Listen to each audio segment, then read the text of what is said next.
Hi everyone, good afternoon সকলকে। কেমন আছো সবাই? আশা করছি সবাই খুব ভালো আছো, আমিও ভালো আছি। আমি সুদীপ্তা। আমার নতুন আরও একটি ভিডিওতে তোমাদের সকলকে স্বাগত রইল। আগের ভিডিওতে তোমরা তো দেখেছো যে আমরা মামার বাড়িতে এসেছি, আর আজকে হবে রাত্রেবেলা আমাদের পিকনিক। তারই তোড়জোড় শুরু করেছি। এখন চলছে মাংস ধোয়ার কাজ, আর সেই কাজটি করছি আমি। এখন বাজে দুপুর 3টে। দুপুরের খাওয়া দাওয়া করার পর একটুখানি বসে রেস্ট নিয়েছি, সবাই মিলে গল্পগুজব করেছি, তারপর লেগে পড়েছি কাজে। সন্ধ্যা থেকে যেহেতু আমাদের রান্নাবান্না শুরু হয়ে যাবে, আর সেটি হবে ছাদের উপরে, তো ওই জন্য আমরা ভেবেছি নিচে থেকে সমস্ত কিছু কেটে বেটে সমস্ত কিছু কমপ্লিট করে ছাদের উপরে নিয়ে যাব। ওখানে শুধু রান্নাটা হবে। মেনুতে থাকছে বিরিয়ানি, আর হচ্ছে সন্ধেবেলা স্ন্যাক্সের জন্য করা হচ্ছে চিকেন শিক কাবাব। আর যারা চিকেন খায় না তাদের জন্য হচ্ছে মাটন আর রুটি। তো এদিকে শিবাসী রান্নাবান্না করবে, আমরা শুধু জোগাড় করে দিচ্ছি। এখানে গোল করে বসেছে সবাই মিলে, পেঁয়াজ, আলু, রসুন, আদা সব কিছু কাটাকাটি করছে। আর ওইদিকে আমি মাংসগুলো ধুয়ে দিচ্ছি, আর শিবাস করছে তোমার মশলাপাতির জোগাড়। মাংসগুলো যেহেতু ম্যারিনেট করে রাখতে হবে, তো এই যেখানে 3 রকমের মাংস আছে, সবগুলোই ভালো মতো করে ধুয়ে ভিনিগার আর লবণ জলে কিন্তু ভিজিয়ে রাখলাম। তো এদিকে রন্তু এখন শিক কাবাবের জন্য চিকেনটা ছোট ছোট করে কেটে দিচ্ছে। আমি কাটতে বসছিলাম, ও বললো দাও আমি কেটে দিচ্ছি। তো এটা কাটা হয়ে গেছে। এখন আস্তে আস্তে করে সমস্ত কিছু আমরা ছাদের ওপর তুলছি। আর এই যে চিকেন শিক কাবাবের যে মাংসটা, সেটা এখন ম্যারিনেট করছে শিবাস। তো ম্যারিনেট হয়ে গেছে, আর মালপত্র এখন ছাদে তোলা হচ্ছে। যেহেতু 3 তলার ওপরে ছাদে রান্না বান্না হবে, তো নিচে থেকে বারে বারে সমস্ত কিছু নিয়ে যাওয়া অসুবিধা হয়ে যাবে, তাই আমরা ঠিক করেছি সমস্ত কিছু নিচে জোগাড় করে নিব, শুধু উপরে গিয়ে রান্নাটা হবে। তো নিচে জোগাড়যন্ত্রী করে মাংস, চাল, জল সব কিছু নিয়ে চলে আসলাম। এখন এখানে শুধু রান্নাটা করব, আর রাতে খাওয়া দাওয়াটা করব, যাতে 3 তলা থেকে একেবারে 1 তলায় বারে বারে যেতে না হয়, সেই জন্যেই সমস্ত কিছু আগে থেকে উঠিয়ে নিচ্ছি। তবুও যতই ওঠানো হোক, কিছু না কিছু কিন্তু দরকার লেগেই থাকে। আর নিচে যাব না ভাবলেও কিন্তু অনেকবারই প্রায় যেতে হয়েছে। তো আমাদের রাঁধুনি মানে শিবাস এখনও ছাদে আসেনি। ও এখনও কিছু কিছু হয়তো দরকারি জিনিস যেগুলো বাড়িতে নেই সেগুলো কিনতেই বাজারে গেছে। আর আমরা সবাই ছাদে চলে এসেছি, ছাদে ওর জন্য অপেক্ষা করছি। আর মামাদের বাড়ির ছাদ থেকে বাইরের দৃশ্যটা ঠিক এই রকম, তোমাদেরকে একটু দেখালাম। আর এই যে আরও একটা দেওর এসে হাজির, মানে মালদা থেকে অঙ্কু এইমাত্র এলো। আমরা তো সকালেই চলে এসেছি, সকাল বলতে ওই 1টা-1:30 নাগাদ, মানে দুপুরবেলা। আর ও এইমাত্র এলো।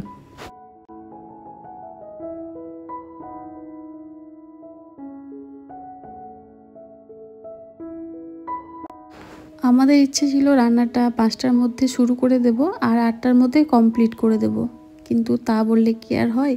এটা ওটা সেটা জোগাড় করতে গিয়ে কিন্তু প্রায় সন্ধে সন্ধে হতেই চললো, অন্ধকার হয়ে আসছে। তো যেহেতু অন্ধকারে রান্নাবান্না করতে অসুবিধা হবে, সেই জন্য মামা আবার লাইট ফিট করে দিল।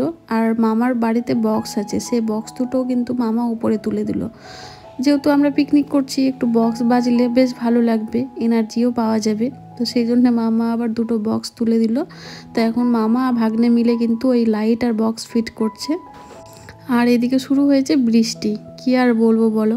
ছাদের উপর রান্না করব বলে সমস্ত কিছু উঠিয়ে সব কিছু ফিট করে শুরু হয়ে গেছে বৃষ্টি। আবার সব কিছু নিয়ে মামাদের এইদিকে যেহেতু ঘর আছে 3 তলায়, সেই ঘরের ভেতরে সমস্ত কিছু নিয়ে চলে এসেছি। আর এখন এখানে রান্নাটা শুরু করেছে শিবাস। ভাবলাম ছাদের উপরে রান্না বান্না হবে, বেশ মজা হবে, কিন্তু টিপ টিপ করে অনেকক্ষণ থেকেই বৃষ্টি হচ্ছে, তো দেরি হয়ে যাবে, বৃষ্টি থামবে কখন তার ঠিক নেই। তো সেই জন্যে শিবাস আবার এই ঘরের মধ্যে রান্না শুরু করে দিয়েছে। তো প্রথমে চলছে পেঁয়াজ বেরেস্তা ভাজার কাজ, আর আগেই ডিমটা সেদ্ধ হয়ে গেছে। আর এই যে বক্সটাকেও ঘরে নিয়ে এসেছি, ঘরের মধ্যেই গান চালিয়েছি, বক্সে গান হচ্ছে, এদিকে আরও শোনা ফোনে কার্টুন দেখছে। তো ওর তো টাইম কাটবে না, একা একা কী করবে। আর ওর দাদারা তো নিচে খেলা করছে ছাদের উপর, যেহেতু বৃষ্টি পড়ছে। তোমাদের তো আগেই বললাম যে আজকে বিরিয়ানিটা রান্না করবে শিবাস। তো শিবাস আজকে বিরিয়ানি রান্না করছে অন্য স্টাইলের, মানে সাধারণত আমরা কি করি, চিকেন রান্না করি, তারপরে রাইসটা রান্না করে চিকেন আর রাইস একসাথে দিয়ে দমে বসাই। কিন্তু শিবাস অন্য স্টাইলে রান্না করছে। ও বলছে এটা নাকি ডিবাপি আর দাদা বৌদিতে এরকম স্টাইলের বিরিয়ানি রান্না হয়, আর ও ওই পদ্ধতিতেই কিন্তু রান্না করছে।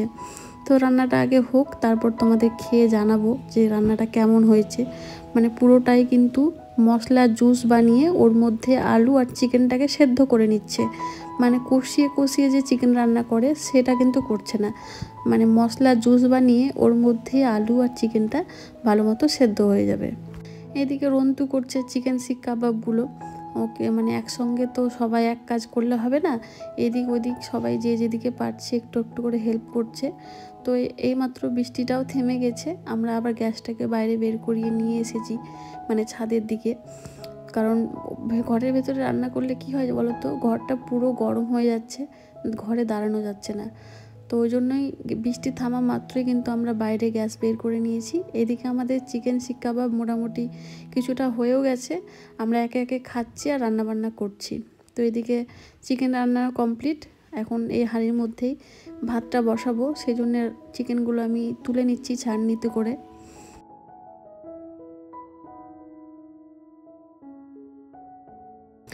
তোমরা তো দেখলে চিকেন স্টিক কাবাবটা কিন্তু মানে আঁচেই করা হচ্ছিল, কয়লার আঁচে, কিন্তু ওখানে আবার আঁচটা শেষ হয়ে গেছে। তো কাবাবগুলো ভালো মতো এখনও ফ্রাই হয়নি, সেই জন্য আবার গ্যাসের মধ্যেই করা হলো।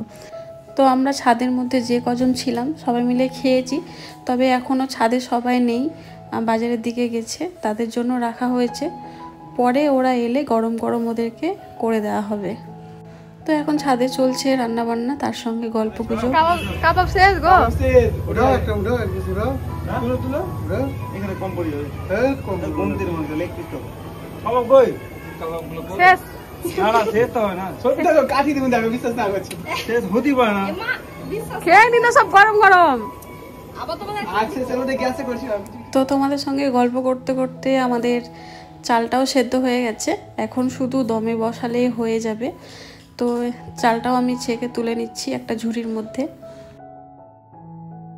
শিবা যেহেতু রান্না করছে, কিন্তু ওকে যদি আমরা একটু হেল্প না করি তাহলে তো ও একাই পারবে না এতগুলো মানুষের রান্না, প্রায় 17 থেকে 20 জন মতো মানুষের রান্না কিন্তু এখানে হচ্ছে। তো এই যে এখন হবে মেন কাজ, যেটা হচ্ছে বিরিয়ানিটা দমে বসানো। তো এদিকে রান্নাও চলছে, তার সঙ্গে চলছে জমিয়ে গল্প গুজব আড্ডা হাসাহাসি। তো অনেক মজাই হয় সবাই মিলে একসাথে থাকলে। তো এই যে এখন চিকেনগুলো দিয়ে দেওয়া হলো হাঁড়ির মধ্যে। প্রথমে ঘি দিয়েছিল, ঘিটা গরম করার পর ওর মধ্যে একে একে সমস্ত চিকেনগুলো কিন্তু দিয়ে দিল।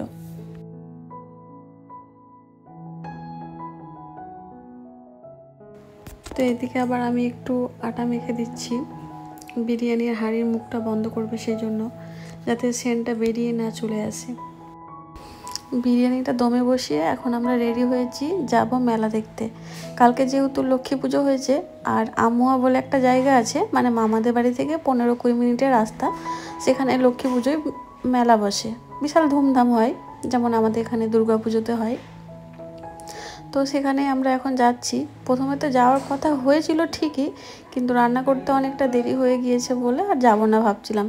কিন্তু ওই যে সুশান্তদার বর্মশাই শুনছে না, বলছে রান্না বান্না এসে করবে তবু ভালো, কিন্তু আগে চলো মেলা থেকে ঘুরে আসি। তো তারপরে আবার কি করা যাবে, সবাই মিলে রেডি হয়ে বেরিয়ে পড়েছি। মামিদেরকেও নিয়ে যাওয়ার কথা ছিল, কিন্তু মামিরা বললো তোমরাই যাও ঘুরে এসো। তো ওই জন্য মামিরা আসেনি, আমরাই এসেছি বাইকে করে। আর মেলায় এসে পৌঁছেও গিয়েছি, আর রাস্তায় কি ধুলো, চোখ মুখের অবস্থা খারাপ হয়ে গেছে। তো যাই হোক, মেলাতে এসে দেখছি প্রচণ্ড ভিড়। তো মেলাতে ঢোকার সঙ্গে সঙ্গেই আরও একটা বেলুন চাইলো, ওর মামা আবার সঙ্গে সঙ্গে একটা বেলুন কিনেও দিল। তো মেলাতে এখন যাচ্ছি হচ্ছে লক্ষ্মী ঠাকুরের মন্দিরে, আর প্রচণ্ড ভিড়, মেলায় সেরকম ভিডিও করিনি। তো এই যে এটা হচ্ছে মা লক্ষ্মী, তোমাদেরকে দর্শন করালাম, আমরাও বাইরে থেকে একটুখানি দেখেছি। তারপরে মেলা থেকে তো আর খালি মুখে যাওয়া যায় না, সেই কারণে এখন আমরা খাচ্ছি চটপটি মাখা। যেহেতু বাড়িতে বিরিয়ানি হচ্ছে, সেই জন্য ভারী কিছু খাওয়া যাবে না, পেট ভরে গেলে তখন আবার বিরিয়ানি খেতে পারবো না। আর চটপটি মাখাটা এতটাই ঝাল করেছে, সবার চোখ মুখের অবস্থা খারাপ, আমার তো ভীষণই হয়ে গিয়েছিল। তারপরে আবার জল খেলাম, সুশান্ত আবার জিলিপি এনে দিল, যেহেতু ওটা মিষ্টি, ঝালের উপরে মিষ্টি খেলে ঝালটা কম লাগবে। তো ওটা খাওয়া দাওয়া করার পর এখন আমরা চলে যাচ্ছি বাড়ি। তো বাড়িতে এসে সোজা ড্রেস চেঞ্জ করে চলে এসেছি ছাদের উপরে। বিরিয়ানি খাওয়া হবে এখন আমাদের। বিরিয়ানিটা দেখতেই এত সুন্দর হয়েছে, তাহলে খেতে কেমন হবে একবার ভাবো। তো যাই হোক, শিবাস এখন বিরিয়ানিটা কাটবে। আর প্রথমে ডিমগুলো তুলে নিচ্ছে। ডিমগুলো ভেতরে দিত কিন্তু ভুলে গেছিলো, সেই জন্য ডিমগুলোকে উপরে দেওয়া হয়েছে। আর ও পুরো দোকানের স্টাইলের বিরিয়ানি কাটছে, দেখতেই পাচ্ছ। বিরিয়ানির দোকানে যেভাবে বিরিয়ানি কাটা হয়, তো ওই রকমভাবেও বিরিয়ানিগুলো কাটছে। আর বিরিয়ানিটা দেখো এত সুন্দর হয়েছে, একেবারে ঝরঝরে আর পুরো দোকানের মতো। দোকানের থেকেও আমার বিরিয়ানিটা খেতে ওর ভালো লেগেছে। ও এত সুন্দর যে বিরিয়ানি বানায় আমি সত্যি জানতাম না।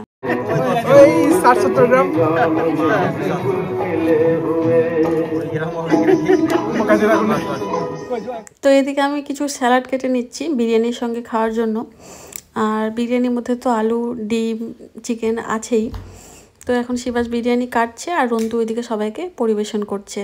তো এই যে সবাই খেতেও বসে পড়েছে। আর বিরিয়ানিটা সত্যি বলছি খুবই ভালো হয়েছিল খেতে, দোকানের থেকেও বেস্ট লেগেছে আমার ওর বিরিয়ানিটা খেয়ে। মানে আমি আজ পর্যন্ত যতগুলো বিরিয়ানি দোকান থেকে বিরিয়ানি খেয়েছি, মানে খেয়েও কোনো ক্ষতি হবে না। খুব যে একটা রিচ করেছিল তাও না, খুব যে তেল মশলা ছিল সেটাও না, কিন্তু পারফেক্ট হয়েছিল, পারফেক্ট। রিভিউ দিল না কেমন হয়েছে? ভালো হয়েছে, হেভি হয়েছে বিরিয়ানি, রুটি বিরিয়ানি। আর ওই যে একটা নিরামিষ পাটি রুটি বিরিয়ানি কেমন হয়েছে? এই সরি, মুড়ি বিরিয়ানি, নিরামিষ পাটি।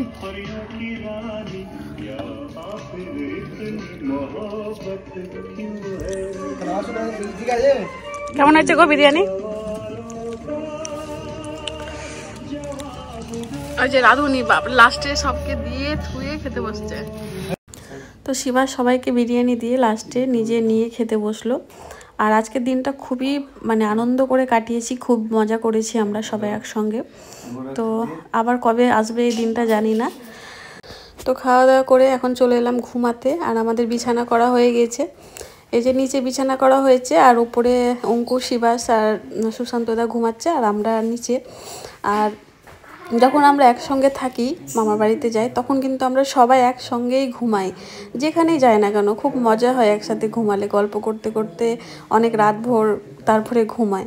তো যাই হোক, আজকের ভিডিওটি এখানে রাখলাম, দেখা হবে নেক্সট ভিডিওতে। টাটা।